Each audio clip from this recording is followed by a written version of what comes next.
Morning, welcome to another one of Dave's hikes. I'm with my BAS meetup group. We are at Donner Summit, and today we will be doing Castle Peak. We're actually going to go about just a half mile to the PCT, and we'll be on the PCT for a couple of miles on this section, which is, again, always my happy place.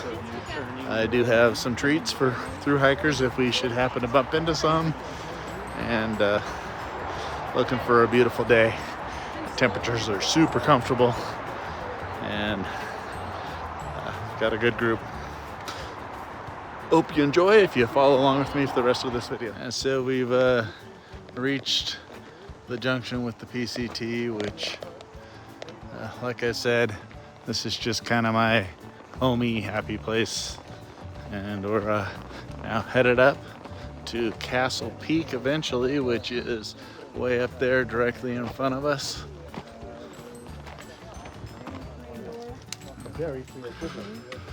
The trail so far has been absolutely beautiful, is normal. Again, one of the things that I love is the moss that covers the trees and just its beautiful color. And this morning with the sun peeking through, they just really pop. So one of today's beautiful moments. Peter Grub Hut is owned by the Sierra Club, and it actually can be rented out for a night. A popular place in the wintertime for hikers to snowshoe up here and stay in the hut overnight. It's got a 2-story outhouse.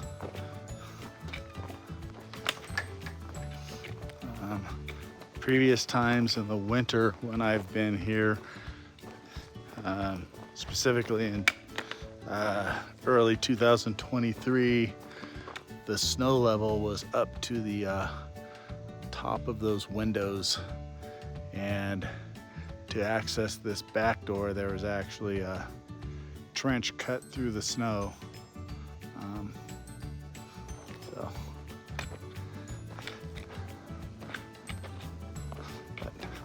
Just kind of another one of the neat things on this section of trail.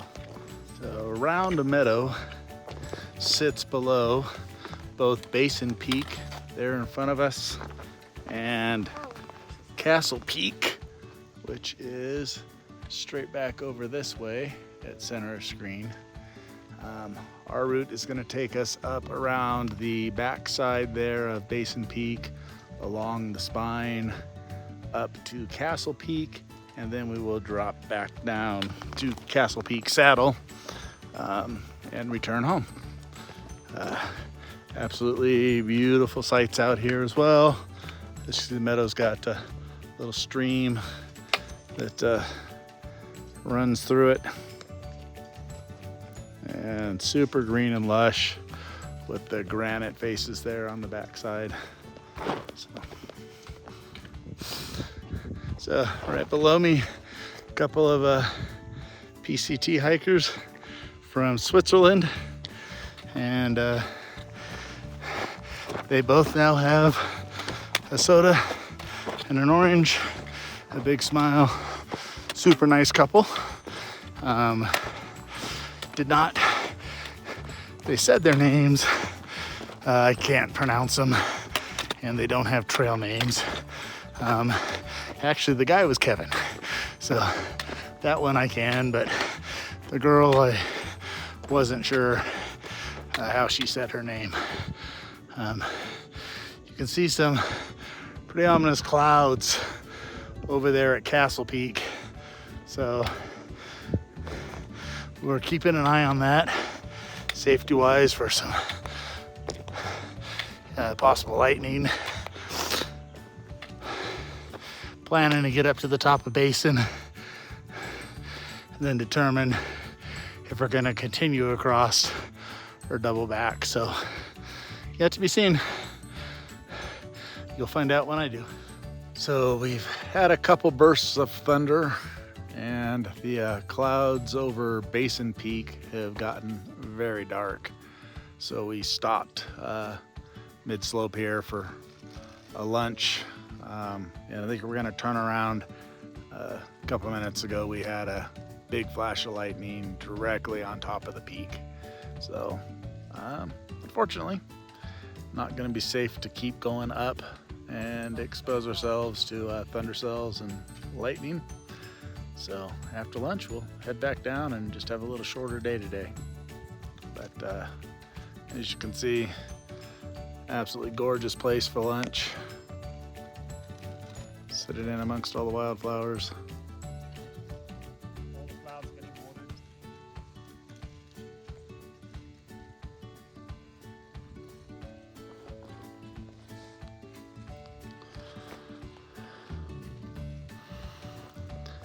Beautiful day.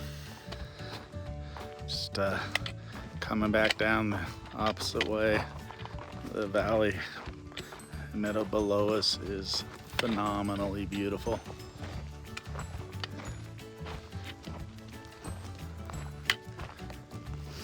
Well, it's just about a minute since my last video, and if you can see it coming down here on the screen, but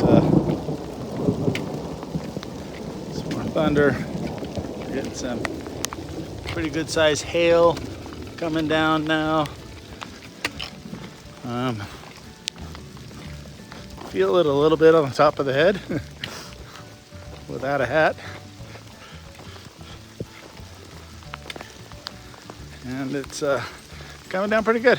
So, nice thing about the hail is my shirt's. So the rain has let up a little. It still sprinkling some. It definitely produced a fair amount of water. I'm slowly starting to dry back out. Typically, when I hike, I'm more of the be bold, go cold motto, with the ability to warm up when you get into your camp or when you're starting to feel a little overly cold. So for this, of course, we're going back to cars, so we're good. Body heat dries out my shirt pretty darn quick. My pants, my shorts are actually already completely dry from body heat.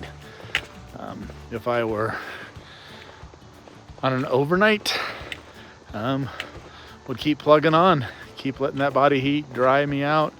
When I got to a campsite, I would have pitched a tent, stripped off everything wet, and got into my warm sleeping bag and made sure I kept my temps up. Yeah, water's playing havoc with my phone. So that's kind of how I would handle that on a long hike. Short hike like this, I don't even bother pulling out rain gear. It keeps water off of you, but it overheats you, and me especially. I sweat so much that I would be just as wet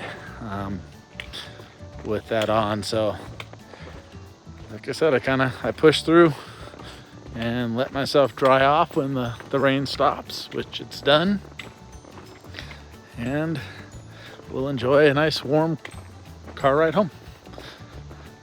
So that's our situation now. We got, I don't know, maybe a mile left to the car, and it's been a beautiful day. Multiple weather patterns, nice and sunny when we started, into cloudy, into pretty heavy rain. Now we've got a little bit of sun poking through now and then on the cloud. It's been beautiful. Wouldn't trade it for a thing. Highway 80 is a major interstate that the PCT has to traverse. And the way you do it is they've got walking size culverts that actually go under the freeway itself. It's actually split in two because they have the westbound lanes on this section, and then there's a little bit of an open section, and then you have your eastbound lanes. So you've got two separate culverts coming through here. It's kind of one of those cool things that I like about the trail that you experience is just not your everyday thing. So you can see we've got our westbound lanes here in front of us, and another culvert, basically identical to the one we just went through. So that's how you do it. As we leave the PCT for our last half mile into the trailhead parking lot, the sun is completely coming through the clouds now, and I'm not sure the camera picks it up, but we have just really cool steam coming up off of all the rocks as the sun hits it again. It's just another small aspect of the absolute beauty out here on the trail.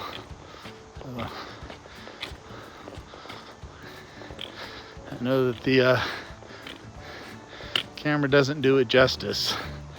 If you're home, I can't urge you enough to find a local trail, and just if you need to, start slow, put one foot in front of the other, and just really dive into this beautiful creation that God's given us. It's absolutely spectacular.